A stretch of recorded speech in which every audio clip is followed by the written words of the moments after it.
Ang araling ito ay nakaangkla sa MELC o tinatawag na Most Essential Learning Competencies sa Filipino 9 na may layuning nagagamit ang suprasegmental na antala o hinto, diin at tono. Magandang araw mga kahenyo! Kumusta ang araw ninyo? Sabik na ba kayo sa panibagong aral at talakayan? Mahusay! Ngunit bago natin simulan, tayo munang manalangin.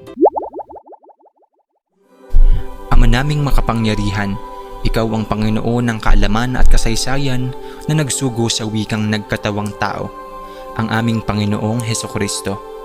Maraming salamat sa iyong kapanatilihan sa amin, lalo't higit ngayon na aming pag-uusapan ang detalye ng proyektong lubos na makakatulong sa pagpapaunlad ng pagkatuto ng mga mag-aaral na magpapaunlad rin sa kalidad ng pagtuturo ng mga guro sa paaralan.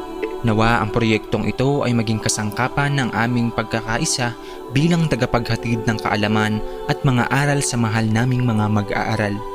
Ipagkaloob mo pong magkaisa kami sa isip at diwa sa pamamagitan ng Espiritu Santo upang magsilbing halimbawa sa aming pamilya, paaralan at pamayanan. Marapatin mong ang pagbabagong hinahangad namin sa mundo ay magmula sa aming sarili na may pag-ibig sa kapwa at sa iyo. Hinihiling namin ito sa pangalan ng aming Panginoong Hesukristo at ng mahal na ina ng laging saklolo, kaisa ng Espiritu Santo, iisang Diyos, magpasawalang hanggan. Amen. Sa puntong ito ay may inihanda akong maikling kwento na pinamagatan kong Memo Plus. Si Nena ay ipinanganak na may gintong kutsara sa kanyang bibig. Kaya naman, bata pa lamang siya ay kasakasama na niya sa buhay ang kanilang katulong na si Tia Pasing. Si Tia Pasing ay buhat sa Mindoro at miyembro ng mga katutubong mangyan. Mama ang tawag mo sa kanya kahit siya ay katulong dahil sa malaki ang utang na loob mo sa kanya sa pag-aalaga at pagpapalaki niya sa iyo noong bata pa.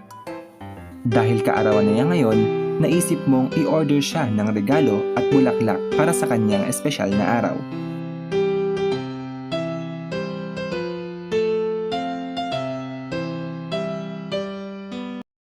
Narito ang mga naisip mong orderin.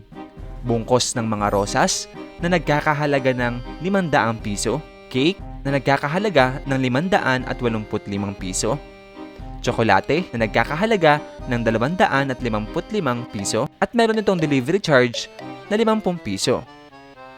Bagong gamit mo lamang din ng delivery application na Grab kaya may discount coupon ka na 100 pesos para sa delivery charge.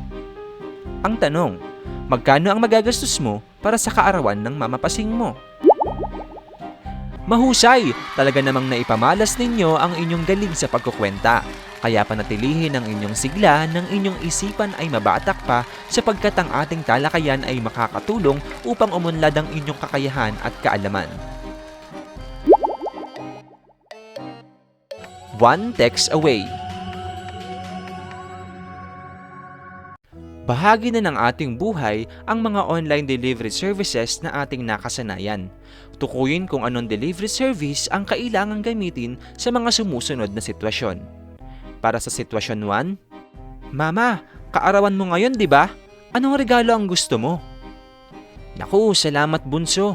Ang maalala mo akong batiin sa espesyal na araw na ito ay sapat na, anak ko. Gusto mo ba ng bucket ng chicken, spaghetti at pizza, Mama? O gusto mo rin ng cake? Para sa sitwasyon 2, may handaan sa bahay ninyo dahil birthday ni Mama Pasing, isang mangyan mula sa Mindoro na naging katulong ninyo. Dahil mabuti, maaasahan at mapagkakatiwalaan siyang katulong, nagdesisyon ang mami mo na ipaghanda ang Mama Pasing mo. Sa kanyang mga pinamili ay may nakalimutan siyang bilihin na kukumpleto sa mga lulutuing pagkain. Ito ay ang upo, daing at baka. Para sa sitwasyon 3, inimbitahan mo ang bunsong anak ni Mama Pasing na si Patty. Mula sa Mindoro, sumakay siya ng roro na bangka upang makarating sa Batangas. May kalayuan pa ang bahay ninyo mula sa binabaan ni Patty. Kaya minabuti mong ihanap siya ng masasakyan. Maluwalhati namang nakarating si Patty sa bahay sakay ng isang motor. Magaling! Sitwasyon ay inyong natarok at hindi napili ang tok-tok. Guess the delivery. Tukuyin ang salitang dala-dala ng bawat delivery services na madalas nating gamitin. Gamitin ang clue upang magbigay ang tamang kasagutan. Para sa unang bilang, para sa ikalawang bilang,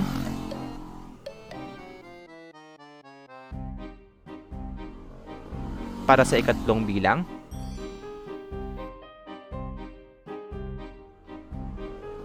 para sa ikaapat na bilang. Magaling, makahenyo! Dalang larawan ay nabigyang kahulugan. Bokabularyo ay inyong pinagyaman. Ponemang suprasegmental. Ito ay makahulugang tunog. Sa paggamit ng suprasegmental, malinaw na napapahayag ang damdamin, saloobin, at kaisibang nais ipahayag ng nagsasalita. Sa pakikipagtalastasan, matutukoy natin ang kahulugan, layunin o intensyon ng pahayag o na nagsasalita sa pamamagitan ng diin, tono o intonasyon at antala o hinto sa pagbibigkas at pagsasalita. Una, haba at diin. Ang lakas, bigat, o bahagyang pagtaas ng tinig sa pagbigkas ng isang pantig sa salita. Tingnan ang mga halimbawa. Upo, gulay. Upo o seat sa Ingles. Daing, tuyong isda o daing o hinagpis. Baka, karne. Baka o siguro o maybe. Ikalawa, tono o intonasyon. Ang pagtaas at pagbaba ng tinig na maaaring makapagpasigla, makapagpahayag ng iba't ibang damdamin, makapagbigay kahulugan, at makapagpahina ng usapan upang higit na maging mabisa ang ating pakikipag-usap sa kapwa. Isa bilang mababa, dalawa bilang katamtaman, at tatlo bilang mataas. Tingnan ang mga halimbawa. Anong regalo ang gusto mo? Gusto mo ba ng bucket ng chicken, spaghetti at pizza, mama? Gusto mo rin ba ng cake? Ang mga pangungusap na ito ay may tonong nagtatanong. Ikalawang halimbawa. Ang maalala mo akong batiin sa espesyal na araw na ito ay sapat na, anak ko. Ito ay may tonong nagsasalaysay. Ikatlo naman ay ang antala o hinto. Ito ay ang bahagyang pagtigil sa pagsasalita upang higit na maging malinaw ang mensaheng ibig ipahatid sa kausap. Gumagamit ng kuwit, dalawang guhit na pahilis, o gitling. Tingnan ang halimbawa. Nena, ang bunsong anak ko. Ito ay nangangahulugang ipinakikilala ni Mama Pasing ang kanyang bunsong anak kay Nena. Angkas, trike, o jeep ang sinakyan mo papunta rito. Tinatanong kung alin sa tatlo ang sinakyan. Naunawaan niyo ba ang ating talakayan? Mayroon ba kayong nais linawin at mga katanungan? Kung gayon, isipan ay patakbuhin, ang kinggaling ay palutangin, sa ating mga gawain tiyak kayo'y magniningning. Choose me. Piliin ang angkop na salita upang mabuo ang diwa ng pangungusap. Para sa unang bilang, patlang ay bibili tayo ng donut dahil may dumating akong bonus. Makakabili na tayo ng mga normal goods na gusto natin. Ikalawa, patlang pa kaya ang palengke? Hindi na kasi kasya ang budget natin kung sa mall pa tayo mamimili. Para sa ikatlong bilang, si Lolo ay patlang na patunay na nakaaapekto sa demand ang panlasa, dami ng mamimili at ang kita. Para sa ikaapat, sa patlang, maraming tao ang apektado ng bandwagon effect dahil sa nakikiuso sila kahit hindi naman kaya ng budget.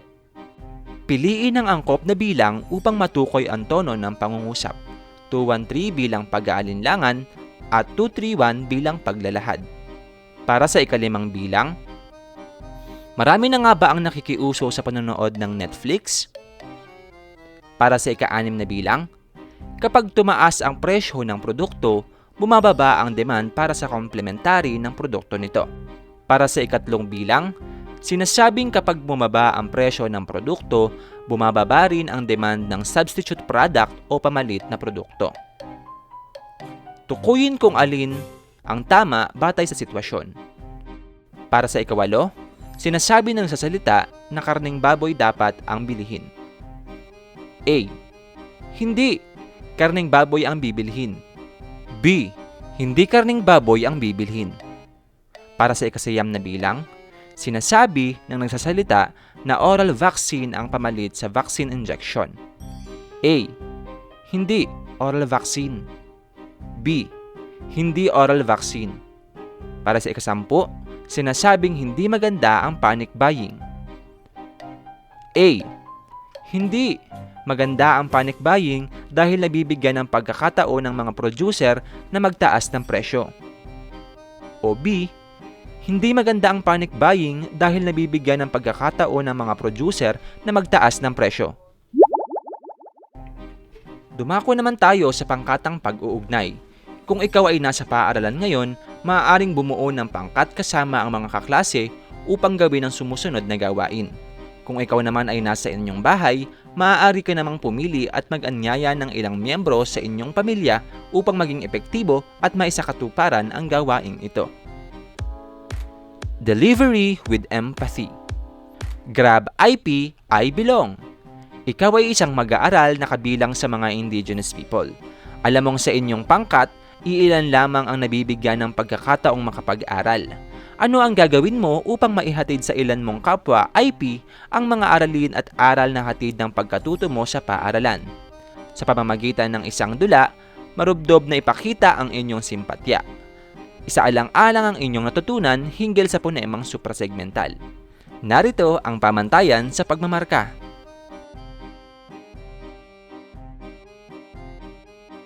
Pangkat Panda, himig panalo. Sa katatapos lamang na halalan ay nanalo ang buo ninyong partido. Mula sa Pangulo hanggang sa mga konseho ay naging lubos ang tiwala at suporta ng inyong kabarangay. Upang ipahayag ang inyong pasasalamat ay naisipan ninyong gumawa ng isang salinhinig na naglalaman ng inyong lubos na pasasalamat mula sa mga sumuportang inyong natanggap mula sa inyong kabarangay. Isaalang-alang ang inyong natutunan hinggil sa ponemang suprasegmental. Ito ang ating pamantayan sa pagmamarka.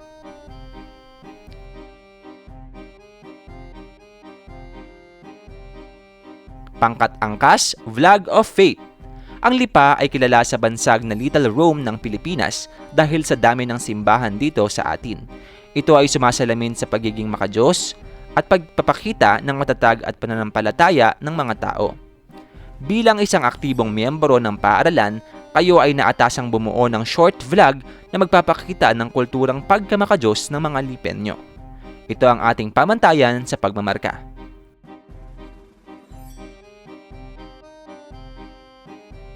Pangkat Shopee, newscasting may dating. Napanood mo na may mga nalabag na ang ibang tao sa karapatan ng mga kapatid nating indigenous people. Ito ay isang magandang scoop na nais mong ibahagi sa mga manonood. Gumawa ng isang maikling newscasting report na nagpapakita na ang karapatan ay magkakaroon ng tunay na kabuluhan kung gagampanan ng tao ang kanyang tungkulin na kilalanin at unawain, gamitin ang kanyang katuwiran, ang pagkakapantay-pantay ng dignidad ng lahat ng tao. Narito ang pamantayan sa pagmamarka.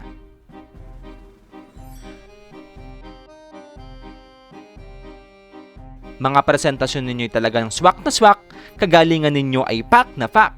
Sunod kayang gawain ako ay mapapapalakpak o ako sa inyo ay mapapahalakhak? Ang gawain ito ay tatawagin kong message delivery. Ano ang maaaring mangyari kung sakaling mali ang paggamit ng mga ponemang suprasegmental?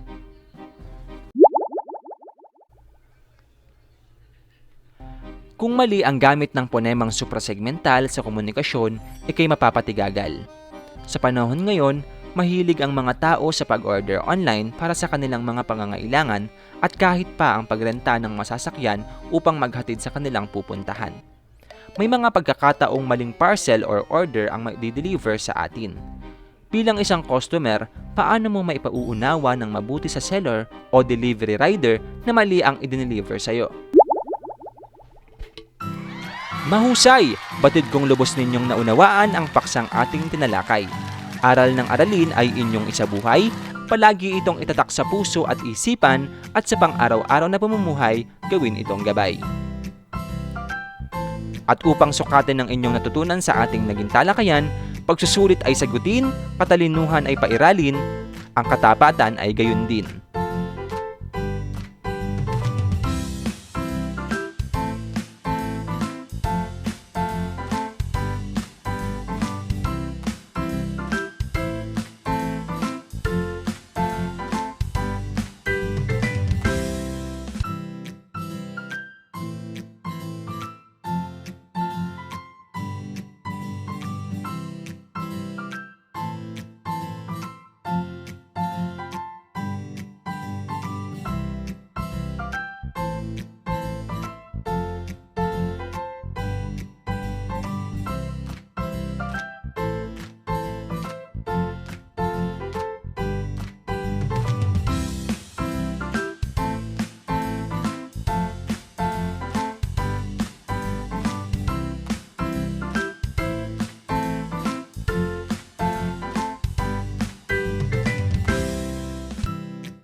Isang panibagong araw na naman mga kahimyo ang ating nalampasan. Maraming salamat sa inyong panonood at partisipasyon sa ating naging talakayan. Baunin ang nakuhang aral, i-apply sa inyong tahanan at palawakin pa ang inyong kakayahan. Ito muli ang Mac TV version 2.0. Hanggang sa muli, paalam!